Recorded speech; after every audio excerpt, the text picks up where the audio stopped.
저는 친구가 썩 많지 않은 편이고 늘 만나는 인연들이 한정되어 있어요.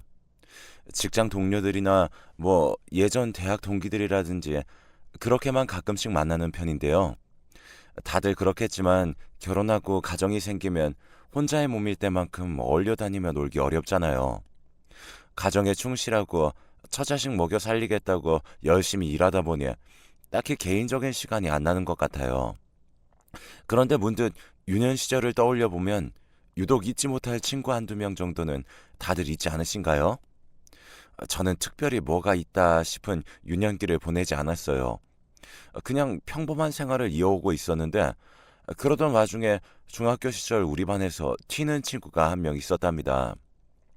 날라리거나 말썽을 부린다거나 하는 건 아니었지만 왠지 모르게 어린애가 되게 무게 있고 신비감이 있어서 다들 희한한 애라고 생각했어요. 바로 민호라는 아이였는데 맨날 교실 뒷자리에 조용히 앉아있고 딱히 존재감을 나타내지 않았죠.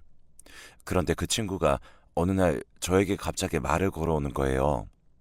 다들 시선이 집중돼서 저와 그 친구를 보게 되었어요.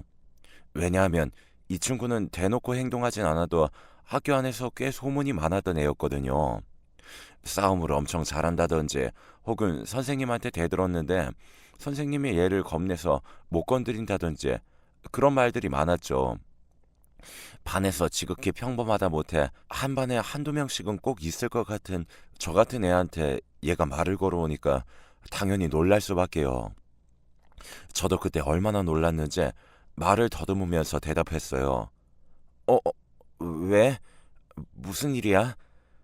그런데 그 친구는 정말 조금의 미동도 없이 저를 바라보면서 손가락으로 가리키더군요. 그 만화 다 읽었어? 나도 좀 빌려줘라. 그 말에 저를 비롯해 주변에 있는 애들까지 동시에 고개가 돌아갔고 제 책상 한 귀퉁이에 있는 만화책이 보였어요. 전날 집 근처 대여점에서 빌려왔던 스포츠 만화였는데요. 이때 얘가 은근 무섭기도 하고 그리고 전혀 생각지 못한 접촉이 생겨서 그런지 너무 긴장되더라고요. 이런 상황을 대체 어떻게 넘어가야 할지 몰라서 옆에 앉은 남자애한테 눈으로 SOS 요청을 했지만 걔도 약간 겁을 먹었는지 제 눈빛을 외면해버렸어요. 결국 저는 어느 정도 포기한 채 만화책을 집었고 내일 꼭 돌려줘야 한다는 말도 감히 못 꺼내고 그냥 달달 떨며 주었답니다. 그러자 바로 쓱 대답하더라고요. 잘 보고 내일 갖다 줄게. 그렇게 한마디를 남기고 휙 사라지는 모습을 보니 진짜 눈앞이 깜깜하더라고요. 나는 앞으로 쟤한테 만화책 갖다 주고 말도 못하는 심부름꾼으로 살아야 하나 싶기도 하고 분명히 저가 안 돌려줄 텐데 대여점 아저씨한텐 뭐라고 핑계를 대야 하나 싶어서 정말 막막했어요. 그날 정말 깨질 것 같은 머리를 안고 집으로 돌아갔고 뭐라 말도 못한 채 끙끙거리면서 하루를 보냈는데요. 다음 날 무거운 발걸음으로 학교에 갔는데 완전히 깜짝 놀라버렸어요. 제 책상 위에 고스란히 그 만화책이 있는 거예요. 돌려줄 거라는 기대도 안 했는데 말이죠. 얼떨떨한 눈으로 집어서 그걸 다시 가방에 넣었는데 누가 제 어깨에 손을 얹더라고요. 그 친구였어요. 너 이름이 뭐냐? 재민인가? 세민인가? 나 김재민. 아, 그래. 재민아, 잘 봤다, 야. 다음 편은 언제 빌릴 거냐? 이때 대화를 주고받으면서도 너무 놀랐던 게 얘가 의외로 성실하게 다 읽고 어느 귀퉁이 하나 찢지도 않고 갖다 주었더라고요. 애들 말로는 싸울 때 진짜 무섭고 여기도 전학 온 거라고 들었는데 이상하게 만화책 관련해서 저랑 대화를 나눌 때에는 되게 평범한 애 같았어요. 나아가 일상적인 얘기도 저한테 편하게 걸어와서 저는 은연중에 마음을 조금씩 열게 되었지 뭐예요. 떡볶이를 먹으러 가자거나 매점에 같이 가자거나 하는 말들을 아무렇지 않게 해오니까요. 어느 날은 떡볶이를 사서 자기 집에 가자는데 약간 긴장되긴 했지만 저도 스스럼 없이 나섰답니다. 몰랐는데 부모님이 안 계시고 초등학생인 동생과 둘이서 살고 있었더라고요. 제가 묻지도 않은 얘기를 먼저 술술 해주는데 부모님이 안 계신 대신 삼촌과 이모들, 큰아빠나 작은아빠 등 친척들이 가끔씩 돈을 주거나 먹거리를 넣어주고 간다는 거예요. 저는 그야말로 아주 평범한 가정에서 자랐기 때문에 이 친구의 환경에 잘 적응이 되진 않았지만 그냥 그런가 보다 하고 얘기를 나누었어요. 일단 그렇게 집으로 돌아온 뒤 저녁쯤 저희 아버지가 통닭을 사오셨길래 먹으면서 이런저런 얘기들을 했어요. 요즘 친해진 애가 있는데 사거리 건너편 상가 뒷길에 걔네 집이 있고 거기 다녀왔다고 말이에요. 아버지는 흥미롭게 들으시더니 제가 보고 들은 내용을 듣고 한참 생각이 많아 보이더라고요. 그때는 그렇게 넘겼는데 나중에 몇 번 제가 또 놀러 가고 하는 걸 아시고는 아버지가 갑자기 먼저 말을 꺼내셨어요. 야, 재민아, 너 그 민호라는 애는 그럼 이 시간에 집에 동생이랑 둘이 있는 거지? 그런 것 같다고 대답을 했더니 아버지가 대뜸 일어나라며 네가 앞장서라며 나갈 준비를 하셨더라고요. 아버지는 그 길로 슈퍼에 가서 우유와 과자, 빵, 라면 등 여러 가지를 잔뜩 사시더니 비닐봉지가 찢어질 정도로 가득 담아 민호네로 향하셨어요. 제가 철문을 낑 열고 불렀더니 얼마 안 되어 민호가 나왔고 저와 우리 아버지를 보더니 놀란 눈을 하더라고요. 아버지는 아주 가볍게 안녕, 나 재민이 아빠야. 너 키 진짜 크다. 이러면서 안으로 쑥 들어가시더군요. 그러더니 작은 퇴마루 앞에다가 장바온 것들을 올려주시곤 이거 동생이랑 먹으라고 하셨어요. 민호는 내내 황당한 눈으로 우리 아버지를 바라봤고 저는 뭔가 실수한 게 아닌가 싶어서 안절부절 못하고 있었어요. 참 기묘하게 느껴졌던 이날 이후로 우리는 왠지 모르게 약간은 좀 어색해졌어요. 저한테 딱히 말도 안 걸고 만화책을 빌리러 오지도 않고 그래서 저는 왠지 불안하더라고요. 아버지가 괜히 뭔가 사다 주고 그래서 민호의 자존심을 다치게 한 게 아닌가 싶어 별 생각이 많아지던 차에 우리는 학년이 달라지고 반이 바뀌게 되었어요. 그러던 차에 저에게는 그해 학기 초에 두 번 다시 잊을 수 없는 끔찍한 사고가 일어나게 되었는데요. 가족들끼리 차를 타고 가다가 무척 허무한 교통사고를 당하게 되었고 저와 어머니는 크게 부상을 입지는 않았지만 아버지와는 이제 두 번 다시 만날 수 없는 기로에 놓이게 되어버린 겁니다. 보통은 조수석이나 뒷좌석의 피해가 더 크다고 하지만 사고 당시 구조되었던 저와 엄마보다 늦게 실려 나온 아버지는 일순간 고통을 느끼지도 못했을 정도로 크게 신체적인 충격을 받으셨나 봐요.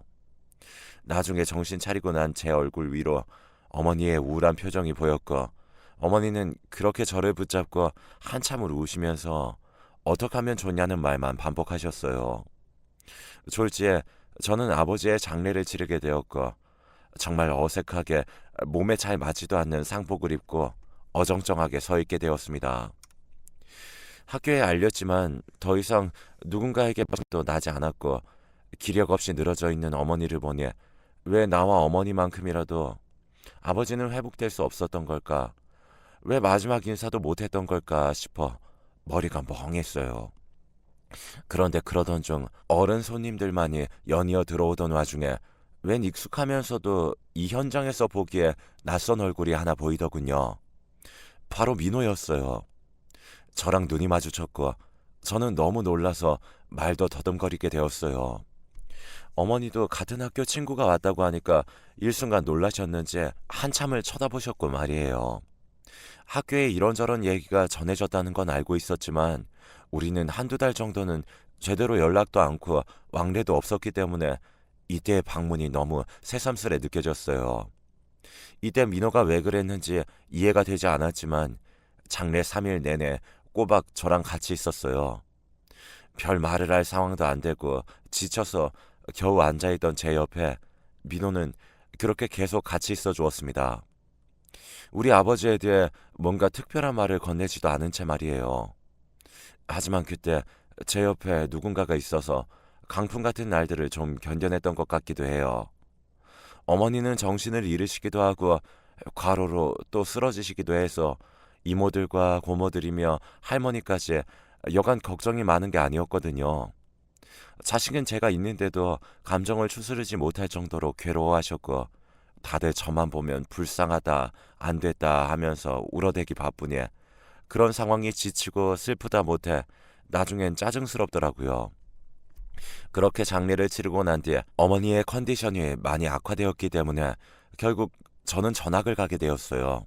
좀 더 떨어진 이모들이 살고 있는 동네로 넘어가게 되었기 때문에 결국 기존 학교 친구들 더불어 그때 홀로 와주었던 민호와도 연락이 완전히 끊기게 되었죠. 이상하게 당시 친했던 친구들도 있고 제가 새로이 전학을 가서 고등학교에 갔을 때도 꽤 잘 지냈던 무리들이 있는데 민호 생각에 저는 참 깊게 남아 있어요. 이후로 제가 대학을 가고 군대를 가고 직장을 다니고 결혼을 하고 자식을 낳고 어쩌고 하는 동안 딱히 뭐라 할 것도 없는 평범한 생활을 했는데 그런 일상 속에서 어쩌다 한 번쯤은 적어도 5년에 한 번쯤은 민호가 떠올랐어요. 같이 살고 있는 제 와이프에게도 그런 친구가 있었다고 얘기했었고요. 저희 어머니는 아버지가 돌아가신 뒤로 2, 3년은 무척 고생스럽게 사셨지만 그래도 나중에 회복하셔서 다시 본래 건강을 되찾으셨고 저도 평범하게 직장 생활을 하며 딸 하나를 키우며 살고 있었어요. 제 와이프와는 소개로 만났고 제가 꽤나 반해서 따라다녀 결혼하게 된 케이스인데요. 딱히 남의 인생에 관심 없이 살고 있는 저와는 달리 와이프는 오지랖이 넓은 건지 맨날 그렇게 봉사활동이며 동네 지역 아줌마들과 함께하는 고아원 행사, 구청에서 열리는 벼룩시장 이런 걸 맨날 다니더라고요. 가는 건 좋은데 그 시간마다 제가 애를 봐야 하니 주말마다 쉬려다가도 힘들어서 한숨이 팍팍 나오기도 하고 차라리 새 가족 다 같이 움직이자는 말도 했었는데요. 그러던 어느 날 와이프가 어느 지역에서 하는 무료 배식 행사가 있는데 같이 가자는 거예요. 남자 힘이 필요하다나 어쩐다나 하면서 하나밖에 없는 딸내미는 친정에 맡겨둘 테니 당신이 와서 무거운 것 좀 같이 들어주고 배식도 해달라는 거예요. 우리 와이프는 요리도 잘하고 저한테도 살갑고 다 좋은 사람이긴 한데 가끔씩 이렇게 자기가 결정한 걸 통보식으로 말할 때가 있어서 그게 늘 불만이었어요. 그래도 이미 본인이 계획을 다 세워버리고 그 안에 저를 넣어서 지인들에게도 다 통보했으니 제가 꼭 나가야 한다는 거예요. 어쩔 수 없이 투덜투덜 짜증을 내면서도 집에서 2살 배기 애기랑 토요일 내내 실랑이를 벌여가며 놀아주고 재우고 달래느니 그 행사에 나가는 게 차라리 낫겠더라고요. 장모님께 손녀를 안겨드리고 우리 부부끼리 이제 그 장소로 향했는데요. 워낙 노숙자분들이 많고 대부분 남자들이라 그런지 저도 이날 따라오길 잘했다는 생각이 좀 들었어요. 아무리 튼튼하고 심지고 든 와이프라고 하지만 혹시나 위험한 상황이 있으면 어쩌나 싶어 나름 긴장도 되더군요. 보니까 무료 배식을 담당하고 있는 스태프분들도 거의 다 여자였고요. 여러 의미에서 남자인 남편들이 따라오는 것도 나쁘지 않을 것 같았는데 아무튼 이날 국통이며 밥통, 반찬통들을 무겁게 옮겨대면서 와이프와 그 무리들을 도와주고 있었어요. 좀 쉬려고 하는데 자꾸 뭘 여기 따라와서 앉아있냐며 국도 같이 퍼드리라고 하는 통에 결국 국자를 잡게 되었죠. 한 분 한 분씩 따라드리면서 저는 썩 마음에도 내키지 않는 인사를 하던 중에 키가 멀대같이 크고 눈배가 꽤 날카로운 한 분을 보게 되었어요. 머리는 허옇게 새서 쇄골뼈까지 내려오는 긴 장발의 남자였는데 생각보다 나이가 그렇게 많아 보이진 않더라고요. 가까이서 보니까 얼굴도 꽤 멀끔한 편이었고 주름도 많지 않은 게 젊은 사람 같은데 왜 이런 상황에 놓인 걸까 싶었어요. 그렇게 멍하니 보면서 국도 떠들였고 그 남자분은 저에게서 그다지 멀리 떨어지지 않은 간이 테이블에 자리를 잡았더군요. 저는 그냥 이 정도의 인사만 받은 채로 다시 이것저것 시켜대는 와이프의 명령을 따르고 있는데 갑자기 그 남자분이 느릿느릿한 걸음으로 멀대 같은 키를 주체 못한 걸음으로 저에게 오는 거예요. 국을 더 달라는 건가 싶어서 멀뚱멀뚱 쳐다봤는데 갑자기 냉수를 확 쏟아붓듯 말도 안 되는 소리를 하는 겁니다. 재민? 김재민? 김재민인가? 이 말에 저도 와이프도 너무 놀라서 서로를 쳐다봤어요. 저도 제 가슴 한쪽을 막 뒤져보면서 내가 이름표라도 달았었나 싶었는데 그런 상황도 아니었고 말이에요.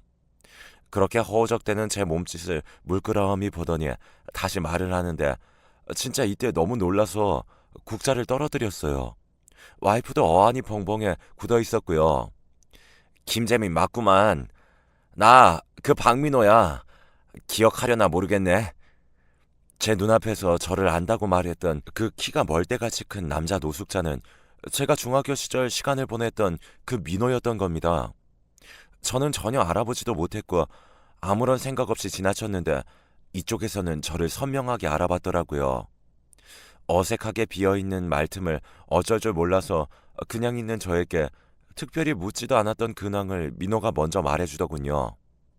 아무리 그래도 거의 30년 만에 보는 사이다 보니까 말을 이어가기도 힘들었고 우리가 엄청나게 깊고 오랜 관계를 유지했던 것도 아니라서 더 머쓱했었어요. 그런데 민호가 꺼낸 근황 이야기들은 생각보다 무거워서 저는 엉거주춤 서 있던 자세를 어찌하면 좋을지 답이 나오지 않더라고요. 제가 전학 간 이후로 민호는 여전히 삼촌이나 친척들이 주는 돈을 받아가며 생활을 했고 나중에 여기저기 공사장을 돌며 아르바이트도 하고 검정고시 치고는 자그만 직장에 들어갔던 모양이에요.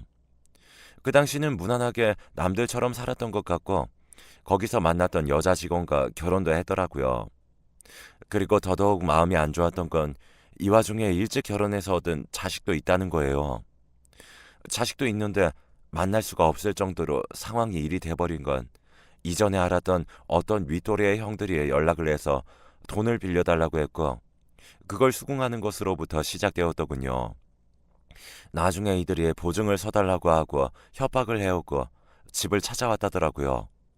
처자식이 살고 있는 집을 제 집 드나들듯 오고 있으니 돈은 돈대로 거의 다 빼앗기다시피 협박을 당하고 있고 도저히 생활을 유지할 수가 없었대요. 그 누가 먼저랄 것도 없이 민호와 부인은 이혼을 하기로 협의했다네요. 전처와 딸은 친정으로 가서 살게 되었고 자기는 오랫도록 종적을 감추기 위해 다시 노가다를 전전하며 그래서 자기도 하고 그렇게 살아온 지 벌써 몇 년이 되었다는 거예요. 이렇게 남이 해주는 밥이나 먹고 겨우 그 형들의 눈을 피해서 도망 나오긴 했지만 이제 자기가 사회에서 뭘 해야 할지 모르겠다고 하더군요. 어릴 때도 힘들게 살았었는데 나중에 어른이 되어서 사회에 나와서도 이렇게 힘들게 살고 있는 모습을 보니 마음이 너무 갑갑했어요. 가끔 부인한테 찾아가기도 한다는데 그래도 딸은 어릴 적 자기와 잘 놀아주었던 아빠의 기억이 있어서 그런지 아빠가 말끔하게 면도도 하고 이발도 하고 만나러 오면 그렇게 좋아한다는 거예요. 제가 얘기를 들어볼 때는 부인도 그리 싫어하는 눈치까지는 아닌 것 같은데 이미 시간이 너무 지나버려서 둘 사이의 틈을 메우기 힘들어진 것 같아요. 일단은 그런 상황을 듣고 제 근황도 얘기하고 다시 와이프 옆쪽으로 와서 남은 일거리들을 돕고 있는데 이쪽 일에 전혀 집중이 되질 않았어요. 그 사이에 자리를 털고 일어나려는 민호를 보고 있는데 훌쩍 큰 키에 대충 입고 있는 옷매무새며 어릴 적 모습들이 자꾸 머릿속으로 밀려 들어오더라고요. 저도 딸을 키우고 있고 딸과 적지 않은 시간을 보내서 그런지 아빠로서 자식을 바라보고 있을 민호의 모습이 마음에 걸렸습니다. 그리고 왜 그때 그런 생각이 났는지 모르겠지만 민호는 우리 아버지가 돌아가시기 전에 당신 아들의 친구로서 챙기셨던 유일한 존재이기도 하고 우리 아버지 장례에 왔었던 유일한 친구이기도 해요. 왠지 저와 이 친구 사이에는 아버지라는 아주 거대하고 묵직한 단어가 연결지어주는 듯한 느낌이 들었어요. 본래 약간 사나워 보이는 인상이라 남들이 쉽게 말도 못 거는 그런 아우라가 있었지만 수십 년의 세월이 지나 저나 그 친구나 각자 아버지라는 역할의 옷을 입혀놓고 보니 우리는 영락없이 똑같은 인간이더라고요. 그런 와중에 저는 고민이 되었어요. 이제 이대로 일어나 헤어지게 되면 다시는 민호와 마주할 날이 없을 텐데 과연 이렇게 헤어져도 괜찮은 건지를 두고 말입니다. 그렇다고 새삼 연락처를 주고받으면서 뭔가 왕래를 하는 것도 어색했고 그냥 제가 뭔가를 느꼈던 순간 이날 이 자리에서 마무리를 짓는 것이 좋을 것 같았습니다. 자꾸 뒷정리를 재촉하는 와이프를 뒤로하고 저는 이날 와이프에게 비밀 하나를 만들게 되었어요. 이후로 한 5년 정도는 와이프에게 들키지도 않았으며 나중에 제 입으로 실토했지만 말이에요. 바로 결혼할 무렵부터 제가 갖고 있었던 비상금이 있었는데 그걸 민호에게 빌려준 겁니다. 금액은 4천만 원 정도였고 나중에 제 드림카로 바꿀 때 보태려고 갖고 있던 돈이었어요. 원래 저는 다른 욕심은 없는데 차에는 여러모로 생각이 많아서 좀 크고 좋은 차로 바꾸고 싶었기에 이렇게 모아두고 있었거든요. 어릴 적 사고를 겪어서 그런지 나와 내 자식, 내 아내가 타는 차는 좀 더 안전하고 탄탄한 걸로 바꾸고 싶었어요. 헌데 앞에서도 말했지만 남의 인생에 크게 관심 없고 맨날 봉사활동이니 뭐니 하러 다니는 와이프를 썩 이해하지 못하는 사람이 바로 저예요. 이때 참 왜 그랬는지 저도 이후로 솔직히 말해보자면 한 몇 달간은 가슴이 쓰리더군요. 어쩌자고 내가 덜컥 4천만 원을 진짜 한 몇십 년 만에 본 민호에게 줬던 걸까 싶어서 말이죠. 아무쪼록 잘 살기를 바랐고 저도 자식둔 입장에서 본인 딸을 당당하게 안아볼 수 있기를 바라는 마음으로 그렇게 해준 것이었죠. 민호는 놀란 눈으로 저를 한참을 응시하더니 자기 상황이 이 모양이다 보니 사양할 수도 없다며 그저 고맙다면서 제 연락처를 받아갔어요. 저는 언제건 때 되면 갚으라고 했지만 사실 썩 기대가 되지 않았죠. 그때 민호의 상태며 좌절해 있던 얼굴이며 많은 것들을 떠올리니 그 돈으로 얼마나 버틸 수 있을까 싶었거든요. 그저 작은 원룸이라도 하나 얻고 깔끔하게 입고 일도 조금씩 하면서 딸이라도 자주 보길 바랐어요. 돌려받기 어려울 거라고 생각하니 그나마 좀 포기가 되긴 했지만 아무튼 평범한 직장인인 저에게 적은 돈은 아니었다는 거예요. 그렇게 시간이 한참 지나 그 일이 있고 5년이 지난 올해 모르는 번호로 전화를 받아보게 되었어요. 처음엔 누군가 했었는데 날카롭게 제 이름부터 부르는 그 말투에 직감적으로 그게 민호라는 걸 알았어요. 놀랍고 반가운 마음도 있었고 한편으로는 왠지 모를 불안함이 밀려와 혹시 또 힘든 상황이라도 생긴 건 아닌지 그래서 도움을 청하려고 연락했나 싶은 직감이 느껴지더군요.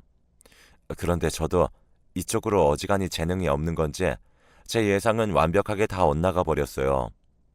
그것도 엇나가서 다행인 쪽으로 말입니다.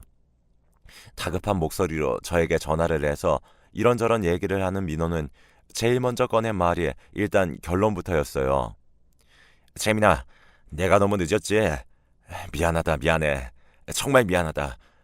이 말밖에 내가 할 말이 없어. 그간 노가다도 하고 네가 준 돈 안 쓰고 불리려고 노력 진짜 많이 했어. 민호는 초반에 제가 준 돈이 너무 갑작스러워서 당장 쓰지 못했고 고시원에 들어가 살면서 그간 다니던 노가다를 한동안 했었다는 거예요.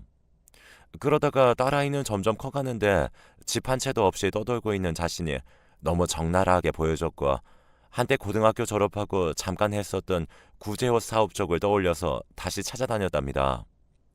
사람들이야 당연히 많이 바뀌었을 테니 이미 그쪽에 잔뼈가 굵은 사람들 사이에서 나름 일할 방법을 찾느라 꽤 고생도 했던 모양이지만 그래도 이후로 다시 열심히 뛰면서 노가다 하던 때보다 수익을 올렸다더군요. 그러면서 조금씩 더 또 오르기를 연속으로 하며 3년 차부터 잘 되었다는 거예요. 와중에 아파트 분양도 받았고 작년 말에 와이프와 재결합을 하게 되었다더군요.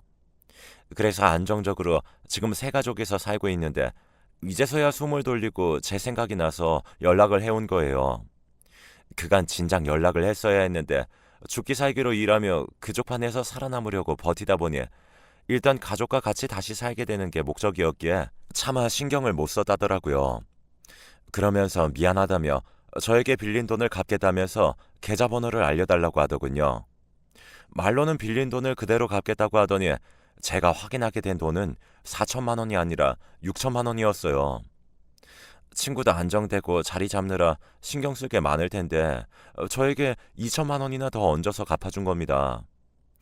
재결합을 하고 난 뒤에 가족끼리 해야 할 것들이 참 많은 것 같다며 올해가 가기 전에 가족들끼리 한번 만나자고 하는데 기분이 참 이상했어요.